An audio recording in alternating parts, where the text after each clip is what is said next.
नमस्कार दोस्तों, स्वागत है आपका जर्नी इनसाइड में।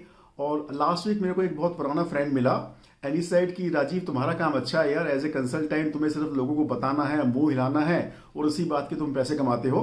तो मेरे को उसकी बात सुन के एक बहुत पुरानी स्टोरी याद आ गई। एक बंदा था, एक लेखक था, बहुत फेमस हो गया एंड उसकी किताबें लगातार हिट जाने लगी। So he was being interviewed on a very big channel, TV channel, and the anchor asked him, so it was an overnight success for you.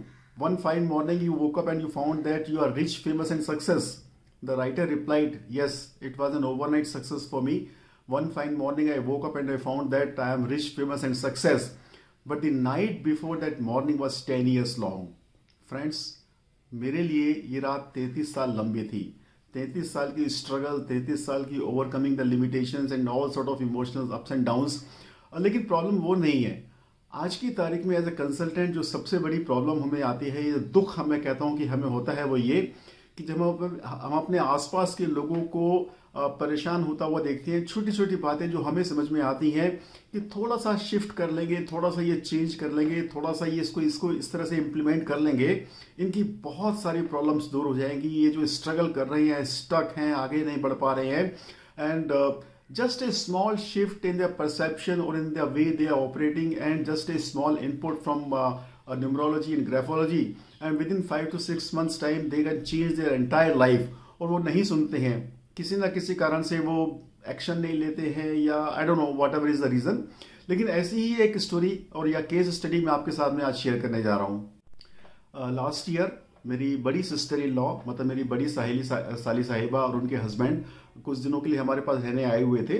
तो जैसे सबका शौक होता है कि हमारे बारे में भी कुछ बताओ, हमें भी कुछ बताओ, हमारी डेट ऑफ बर्थ आप चेक करो, हमारा हैंड राइटिंग चेक करो। तो उनकी डेट ऑफ बर्थ, उनका सिग्नेचर, हैंड राइटिंग चेक करके मैंने उन्हें कुछ बातें बताई and they were quite amazed. And फिर मैंने उनको कुछ रेमेडीज दी, कुछ थेरेपीज दी, उनका सिग्नेचर रीडिज़ाइन किए और बोला कि इनको आपको प्रैक्टिस करना है and slowly you will start seeing the improvements in their life. तो वापस जाने के बाद भी मेरे ब्रदर इन लॉ तो नहीं, बट मेरी sister in law, she is quite punctual. तो उन्होंने प्रैक्टिस करना शुरू किया। विद इन 10-15 डेज उनको कुछ कुछ रिजल्ट्स मिलने लग गए। तो उनके एक फैमिली फ्रेंड है जो बाई चांस मेरे को भी जानते हैं, चूँकि मैं उनके घर आता जाता रहता हूँ। तो उनको मेरी सिस्टर इन लॉ ने इस बारे में बताया and he got excited. He said कि मेरी भी राजीव जी से बात कराओ, मेरे को भी अपने बारे में कुछ उनसे पूछना है। एंड उन्होंने मुझसे फिर फ़ोन पे बात करी एंड बात करते करते उन्होंने बताया कि मैं ये करना चाहता हूँ लाइफ में। He is a very good singer. वो 5 स्टार होटल्स में जो गाने गाते हैं वहाँ गा चुके थे, स्टेज परफॉर्मेंस देते हैं, लेकिन फिलहाल कुछ नहीं कर रहे थे ड्यू टू सम रीज़न और दी अदर।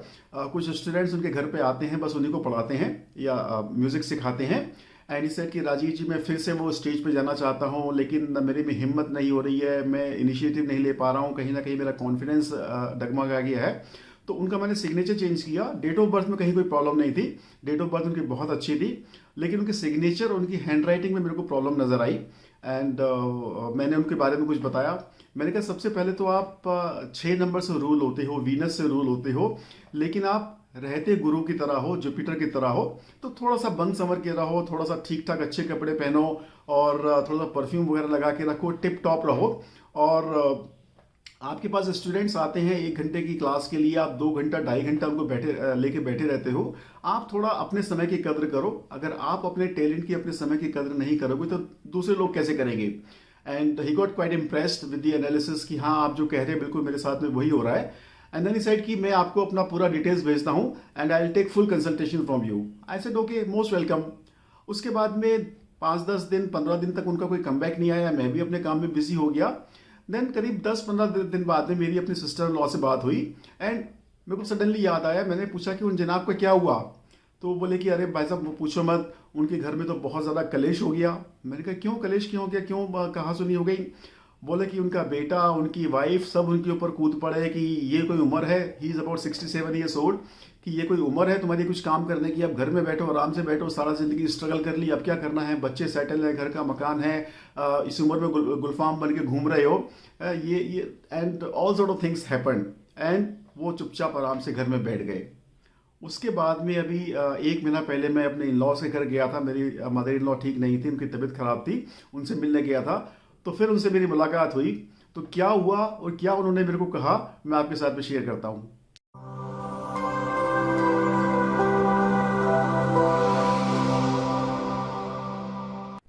गाइस, मैं राजीव आपका पर्सनल कंसल्टेंट और मैं आप लोगों की हेल्प करता हूं आपके लाइफ के पर्सनल चैलेंजेस को सॉल्व करने में।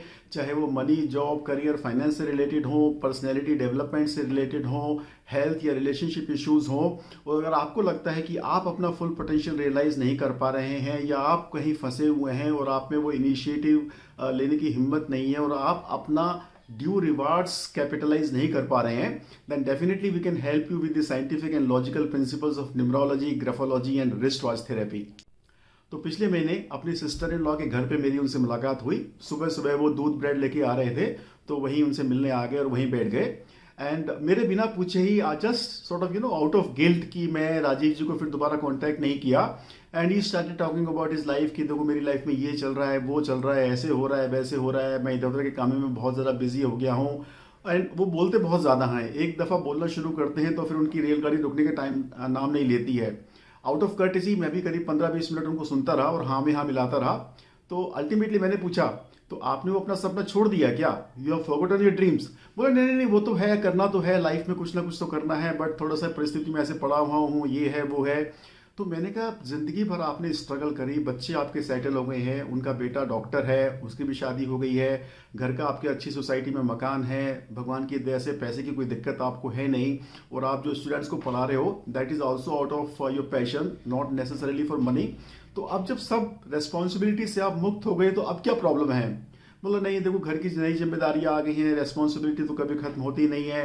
अभी देखो आपके सामने दूध ब्रेड लेके आ रहा हूँ, अब घर जाऊंगा, छोटे बच्चे हैं, पोते हैं, पोतियां हैं, उनको स्कूल छोड़ने जाऊंगा, फिर आऊँगा, तैयार होऊंगा, तब तक 1 बज जाएगा, फिर बच्चों को स्कूल लेके आऊँगा, फिर दोपहर में स्टूडेंट्स आ जाते हैं, शाम में मैं बेटे के क्लिनिक में जाके बैठता हूँ।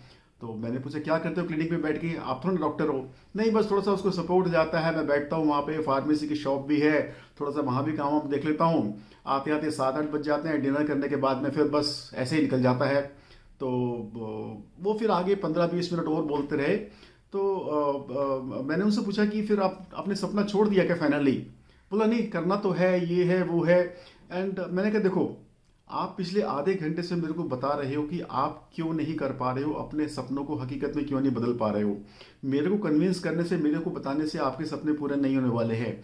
हाँ, अगर आप मेरे को ये बताओ कि आपके सामने ये प्रॉब्लम्स थी और आपने उनको ऐसे ओवरकम किया, then it becomes a very good success story जिसको लोग सुनना चाहेंगे। बोला नहीं ऐसी बात नहीं है, मैं करना तो है लेकिन कुछ वक्त लग रहा है मेरे को। तो मैंने उससे पूछा अल्टीमेटली, जो कि मैं बैकग्राउंड स्टोरी जानता था, मैंने कहा आपके घर में हेड ऑफ द फैमिली कौन है, डिसीजन कौन लेता है? बोला नहीं, हेड ऑफ द फैमिली तो मैं ही हूँ, लेकिन मैं क्या बताऊँ भाई साहब आपको, मैं ऐसा बड़ा पत्थर हूँ जो छोटे पत्थर के नीचे दबा हुआ हूँ। एंड उनके इस आंसर ने मेरे को निरुत्तर कर दिया। आप क्या सोचते हैं इस बारे में? उन्होंने मुझसे कहा देखो भाई साहब, हर आदमी की परिस्थितियाँ अलग अलग होती हैं, आप मेरी परिस्थितियाँ नहीं समझ रहे हो। And I said yes I understand, but I don't agree with you, I don't accept it, it's just an excuse. आपको क्या लगता है आपकी लाइफ में ऐसे कौन से छोटे छोटे पत्थर है जिनके नीचे आप दबे हुए हो? क्या वो इनिशिएटिव ना ले पाने का छोटा सा कंकर पत्थर है, या रिस्क टेकिंग एबिलिटी का छोटा सा पत्थर है, या आपको लगता है कि you are not good enough? इस तरह के बहुत सारे छोटे छोटे पत्थर हम अपने ऊपर लादे फिरते हैं और हमें लगता है कि हम परिस्थितियों के नीचे दबे हुए हैं। देखिए, परिस्थितियां हर किसी की अलग अलग होती हैं, हर किसी की परिस्थिति समान नहीं होती है। सक्सेसफुल लाइफ में आदमी वो होता है जो इन परिस्थितियों के बावजूद भी अपने सपनों को हकीकत में बदलता है। मेरे साथ भी बहुत सारी ऐसे कंकर पत्थर थे जो मेरी लाइफ में थे कि 4 लोग क्या कहेंगे, मैं सही कर रहा हूँ कि नहीं कर रहा हूँ। जब मैंने 17 में VLS ली थी 2017 में, तब बहुत सारे लोगों ने कहा था, क्योंकि मेरा जॉब ऐसा था जो बहुत अच्छा था, बहुत अच्छी सैलरी थी। इनफैक्ट मेरे जैसी जॉब पाने के लिए लोग लाखों रुपए की रिश्वत शायद देने को तैयार हो जाएं। तो जब मैंने 2017 में जॉब छोड़ के अपने पैशन पूरा करने के लिए इतनी कंफर्टेबल जॉब छोड़ी थी, तो उससे में भी बहुत सारी बात लोगों ने कही थी। मतलब सवाल ये है कि क्या उन परिस्थितियों को मैं खुद एक्सेप्ट कर रहा हूं? अगर मैंने एक्सेप्ट कर लिया then the matter ends there. But if I say कि ये परिस्थितियां हैं, दैट इज ओके, बट इन परिस्थितियों के बीच से मेरे को रास्ता निकाल के अपने सपनों को पूरा करना है, then something can be done with it. Then आप खोजेंगे, आप रास्ता ढूंढेंगे, आप मार्ग निकालेंगे, आप सलाह लेंगे, आप कंसल्टेशन लेंगे, आपको जो करना है वो करेंगे, कैपेबिलिटी इंप्रूव करेंगे, या जो भी आपको करना है। तो फ्रेंड्स, आप कमेंट्स करके बताइए कि वो ऐसे छोटे मोटे कौन से कंकड़ पत्थर हैं जिनके नीचे आपको लगता है कि आप जैसा विशाल व्यक्तित्व दबा पड़ा है। And realise your full potential, उनको छिटक के फेंक दीजिए। Claim your full potential and then you can rise very high in your life. तो फ्रेंड्स, आई होप ये स्टोरी या ये केस स्टडी आपको इंस्पायर करेगी, आपको एक इंसाइट देगी कि आपकी लाइफ में भी शायद ऐसा कुछ हो सकता है जो आपको आगे बढ़ने से रोक रहा है। और हम कंसल्टेंट्स की लाइफ ऐसी ही होती है, इतने सारे लोगों से हमारा मिलना जुलना होता है, इतने सारी चीज़ें पता चलती हैं। कई बार दुख भी होता है और कई बार जब बंदा आगे बढ़ता है, जीवन में कुछ अचीव करता है, तो हमें लाइफ में बहुत खुशी भी होती है that we had been able to play a very small role in their success journey. So I'll see you next time with some more interesting case studies or some more interesting topics. तब तक आप channel को subscribe करते रहिए, like करते रहिए, comment करते रहिए, शेयर करते रहिए और बेल आइकन जरूर प्रेस कीजिए। And I will see you next time. Bye bye.